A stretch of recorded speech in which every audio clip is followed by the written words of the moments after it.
నాడు యూనివర్సిటీ మంచి భవిష్యత్తు కోసం తెలుగు విద్యార్థులు ఇష్టపడే యూనివర్సిటీ. కాల్ 9059052378 9059052379. వ్యక్తులతో చాలా అప్రమత్తంగా ఉండాలి. లేకపోతే ఏ స్థాయిలో నష్టపోవాల్సి వస్తుందో అనేక సందర్భాల్లో పోలీసులు మనల్ని ఎప్పటికప్పుడు హెచ్చరిస్తూనే ఉన్నారు.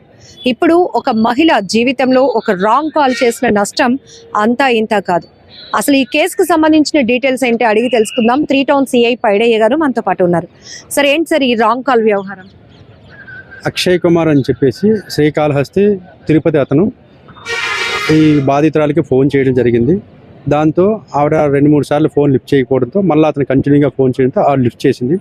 ఆ రకంగా ఆవిడతో పరిచయం పెంచుకొని ఆవిడతో మాట్లాడి అవన్నీ కూడా రికార్డ్ చేసి ఆవిడని బ్లాక్మెయిల్ చేసి ఆవిడ దగ్గర అంచెలంచెలుగా సుమారుగా 3 నుంచి 4 కోట్ల రూపాయల వరకు account transfers and by hand కూడా ఇవ్వడం జరిగిందని చెప్పి, అలాగే 800 గ్రాముల వరకు గోల్డ్ కూడా ఇచ్చామని చెప్పేసి ఆవిడ చెప్తుంది. దానికి సంబంధించి మనం 3 town police station case register చేసాం. ఆ బ్లాక్మెయిల్ చేసినటువంటి అమౌంట్తో వీడు ఒక కారు కొనుక్కోవడం, అలాగే జలసాలు చేయడం జరిగింది. అలాగే మన దగ్గర మన ఏరియాలో అతను ఒక 10 లక్షల రూపాయలు అంటే 2-3 టైమ్స్ ఆవిడని కలవడం జరిగింది. దాంతో మన దగ్గర కేసు రిజిస్టర్ చేసాం. అయితే ఇప్పుడు ఆవిడ ఇచ్చినటువంటి అమౌంట్ ఏదైతే ఉందో అవన్నీ కూడా అతని యొక్క బ్యాంక్ అకౌంట్స్ అన్ని కూడా వెరిఫై చేసి అప్పుడు మేము అది చెప్తామండి. ఎవరు సార్ ఈ శ్రీకాళహస్తికి చెందిన అక్షయ్? ఏం చేస్తూ ఉంటాడు? ఈ అక్షయ్ కుమార్ అన్న అతను ఏం చేస్తాడు, ప్రస్తుతానికి అయితే ఏమి ఆల్రెడీ మ్యారీడ్, అతను 2 పిల్లలు కూడా ఉన్నారు. అతనికి 39 ఇయర్స్ అండి. అయితే ఏం చేస్తారంటే రియల్ ఎస్టేట్లో కొంత చేస్తాను అని చెప్తున్నాడు. మామూలుగా అయితే ఏమి పని చేయలేను, ఊరి మీద ఖాళీగానే తిరుగుతున్నాను, ఏం జాబ్ లేదు. సార్, బాధిత మహిళ పేరు చెప్పొద్దు కానీ ఈమె ఏంటి సార్, ఎక్కడ, ఏ ఏరియా? బాధిత మహిళ వెస్ట్ గోదావరి డిస్టిక్ అండి. మన దగ్గరకు రావడంతో మన ఏరియా ఉంది కనుక మన ఏరియాలో ఇక్కడ కేసు రిజిస్టర్ చేయడం జరిగింది. ఎప్పటి నుంచి సార్ ఈ రాంగ్ కాల్ నుంచి చాటింగ్ వరకు వెళ్ళటం, బ్లాక్మెయిల్ వరకు?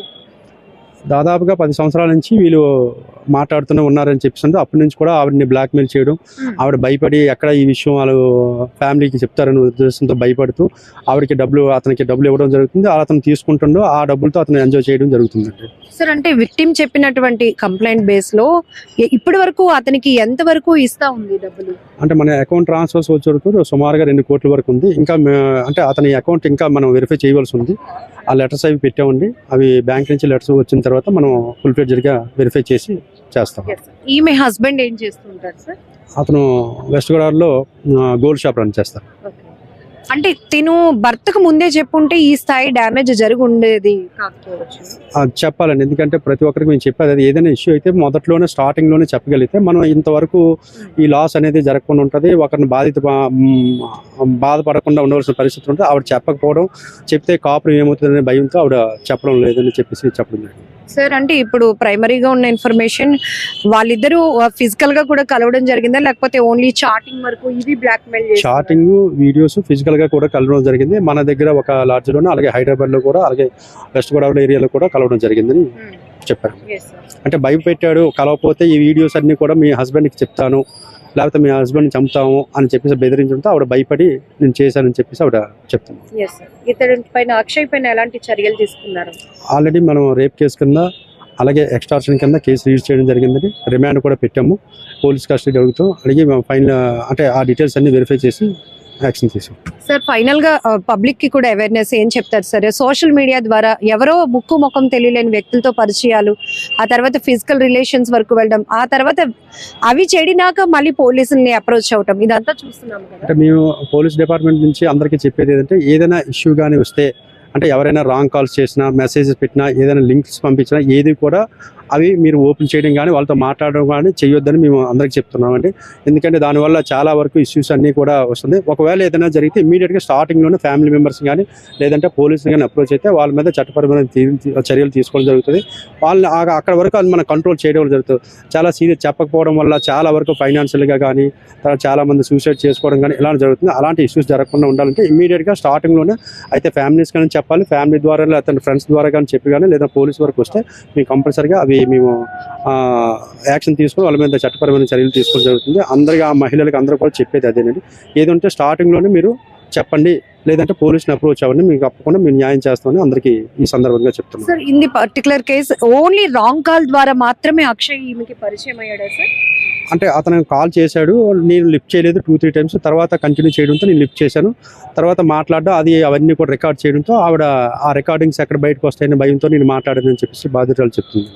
అంటే కొంచెం కనెక్టింగ్ మిస్ అవుతుంది సార్. అంటే కాన్వర్జేషన్ అనేది పర్సనల్ గా వెళ్ళిందా? ఎందుకు భయపడాల్సినంత పని ఉంది? పర్సనల్గా కూడా ఉన్నాయండి. అవన్నీ కూడా మేము వెరిఫై చేయవలసి ఉంది.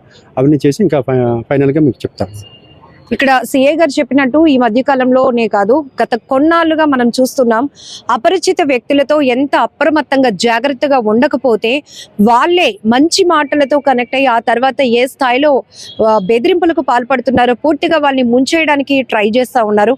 ఇక్కడ కూడా ఈ particular case 3 town police station పరిధిలో నమోదైన కేసు వివరాలు కూడా ఒక రాంగ్ కాల్ ద్వారా పరిచయమైనటువంటి వ్యక్తి, అది కూడా శ్రీకాళహస్తికి చెందిన అక్షయ్ అనే వ్యక్తి, ఆమెతో బలవంతంగా ఫోన్ కాల్స్ మాట్లాడడం, ఆ తర్వాత చాటింగ్స్ వరకు వెళ్ళటం, మళ్ళీ అవి పర్సనల్ వరకు వెళ్తూ మీ హస్బెండ్ కి చెప్పేస్తాను అని బెదిరించి కోట్ల రూపాయలు ఆమె దగ్గర లాక్కోవడం, ఇదంతా చూసిన తర్వాత ఆఖరికి ఇంకా భర్తను కూడా చంపేస్తానని బెదిరించే స్థాయికి ఆ వ్యక్తి యొక్క బెదిరింపులు బ్లాక్మెయిల్ జరగడంతో ఇప్పుడు ఆమె చివరికి పోలీసులను ఆశ్రయించింది. అతన్ని రిమాండ్ కి కూడా పంపామని చెప్తున్నారు 3 టౌన్ సిఐ పైడయ్య గారు. కెమెరా పర్సన్ శేఖర్ తో లక్ష్మి, ఐ డ్రీమ్ వైజాగ్.